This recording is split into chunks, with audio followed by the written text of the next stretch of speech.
Sir मैं आपसे जानना चाहती हूँ, जैसे कि आपका अरुणाचल लाइफ सेविंग फाउंडेशन जो काफ़ी साल से, इतने साल से लाखों लोगों की मदद करने आया है आज, और एक सुनने को आया है कि एक वुमेन को जो 34 ईयर्स से जो न्योकुम लापंग घर में एक रेंटेड हाउस में रहता था, जिसे बुरी तरह से एक मतलब एबंडन कर दिया गया उसके पति और उसके फैमिली ने, तो उसके बारे में आपसे विस्तार से जानना है। जी पहले तो आपको धन्यवाद कि आपने इस न्यूज़ को कवरेज के लिए आया और मुझे इस लायक समझा कि मैं इस केस के बारे में कुछ आपको बता पाऊँ। और काफ़ी सालों से जो अबेंडन डेस्टिट्यूट जो भी केसेस इसके ऊपर मैं काफ़ी काम कर रहा हूँ और काफ़ी अबेंडन डेस्टिट्यूट केस को मैंने रेस्क्यू भी किया है।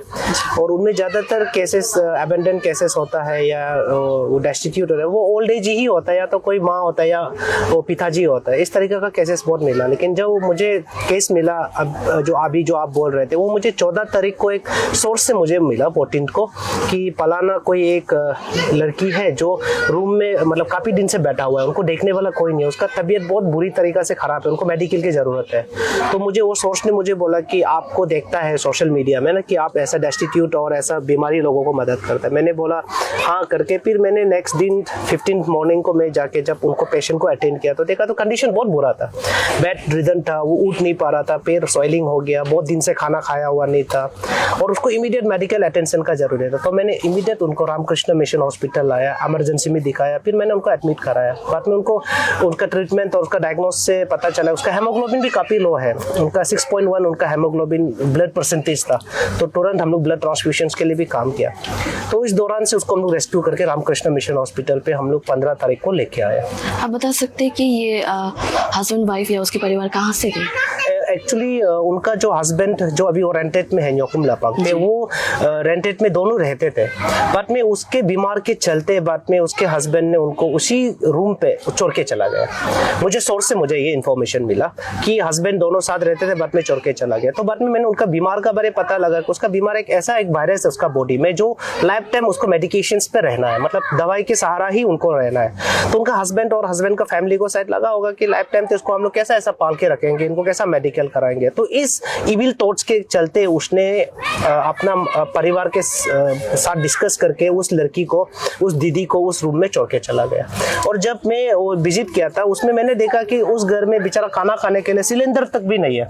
तो मैंने पूछा कि वो अब ये खाना कैसे खाता है, तो पड़ोसी के लोग और वहाँ पे कुछ लोग है अच्छे लोग उनको खाना खिलाते थे उनको ना। तो इस तरीके से वो चलते थे। तो वो बीमार के चलते उनके परिवार, उनके हस्बैंड ने उस रेंट में उनको अकेला छोड़ के चला गया और काफी दिन से भूखा बेसहारा वो उस रूम में पड़ा हुआ था।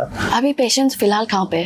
कल हम लोग रामकृष्ण मिशन में एडमिट कराया था, कल दिन भर यहाँ पर था, फिर उनको हम लोग अभी कल शाम को उनको हम लोग ट्रिम्स रेफर किया है। और इस दौरान मैं आपके चैनल के माध्यम से मैं Arunachal Pradesh women welfare society को तहे दिल से धन्यवाद देना चाहूँगा, क्योंकि इस केस जब मुझे मिला तो मुझे लगा कि मुझे लीगली सपोर्ट कभी लेना चाहिए इसको लेते हुए, क्योंकि मेडिकल ट्रीटमेंट तो है बट इनका जस्टिस के लिए भी कुछ तो करना है करके मैंने वुमेन वेलफेयर सोसाइटी के प्रेसिडेंट जो एडवोकेट कानी नादा मालिंग जो मैडम है, मैंने उनको कॉल किया। तो उनका रिस्पॉन्स इतना अच्छा था कि इतना क्विक रिस्पॉन्स था कि इमीडिएट अपने टीम के साथ और साथ ही साथ जो गालो जो वुमेन वेलफेयर सोसाइटी है उनके टीम के साथ within the no time में हॉस्पिटल पहुंचा और उसने उस केस को अपने हाथ में लिया। और within the no times उसने सर्च किया, पता चला कि उनका पति कौन है, फैमिली कौन है, उनके हस्बैंड को कॉल किया, बट हस्बैंड कॉल के बाद भी आया नहीं।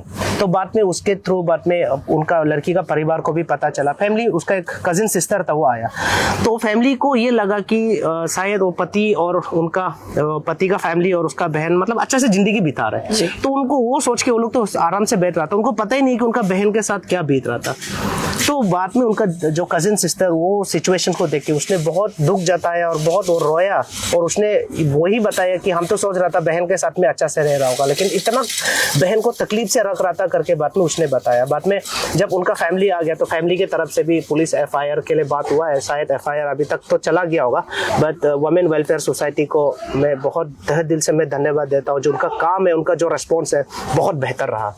जैसे कि आपका ये अरुणाचल लाइफ सेविंग फाउंडेशन और साथ ही ये अरुणाचल वुमेन्स वेलफेयर सोसाइटी मिलके इतना अच्छा काम किया है रेस्क्यू करा के, तो लास्टली आप अगर संदेश देना चाहोगे तो क्या किस तरह से आप संदेश देना चाहोगे अरुणाचल वासी को? मैं तो अरुणाचल के सारी जनता को, स्पेशली पेरेंट्स को मैं जरूर बोलना चाहूँगा कि आपकी बच्ची या आपके बच्चे, आपकी बेटी या आपका बेटा जहाँ भी रहता हो ना, आपको अपडेट रहना बहुत जरूरी है। आपका बेटी अगर शादीशुदा है, अगर किसी के साथ रह रहा है, चाहे वो लिविंग में हो या रेंट में हो या पति के घर पे हो, तो आपको रेगुलरली अपडेट लेना जरूरी है कि आपकी बेटी किस हालात में है, किस सिचुएशंस में, उसके साथ डिस्कशंस करना बहुत जरूरी है। अगर आपकी बेटा भी कोई आउट ऑफ स्टेशंस में अगर वो पढ़ाई कर रहा है, रेंटेड में है, पीजी में है, तो आपको ये जानना बहुत जरूरी है कि आपका बेटा पीजी में कैसा उनका स्थिति चल रहा है, रेंट में वो कैसा रह रहा है, वो कैसे दोस्तों के साथ में है, कैसे लोगों के बीच घूम रहा है, ये देखना बहुत जरूरी है। क्योंकि आज का आधुनिक समाज में ना पेरेंट्स भी बहुत अपने कामों में इतना व्यस्त रहते हैं कि अपना बच्चा, अपना बेटी, अपना बेटा को केयर ही नहीं करता। बेटी शादी हो गया तो सोचते हैं अभी तो शादी हो गया तो वो लड़का का फैमिली का जिम्मेदारी है, लड़का का फैमिली देखे। ऐसा नहीं होना चाहिए। मेरी आपके चैनल के माध्यम से रिक्वेस्ट है कि सारी पेरेंट्स को, सारी उस माँ को, पिताजी को, सोसाइटी को, कम्युनिटीज को मेरी रिक्वेस्ट है कि अगर आपकी बेटी जहाँ भी शादी होता है तो आपको अपडेट लेना बहुत जरूरी है कि आपकी बेटी किस हालत में है। आज वो दीदी जो 34 ईयर्स का जो दीदी के साथ इस घटना घटित हुआ, ऐसा घटना किसी के साथ नहीं होना चाहिए। बहुत निंदनीय है, ये बहुत गलत चीज़ है, बहुत इविल मेंटालिटी को शो करता है। ये हमारा समाज में ये होनी नहीं चाहिए, ये बहुत गलत चीज़ है। तो इनको रोकने का बस हम सब समाज को मिलकर, सोसाइटी को मिलकर, CBOs को मिलकर इसके ऊपर हम लोगों को काम करनी चाहिए। जी बहुत बहुत थैंक यू सर।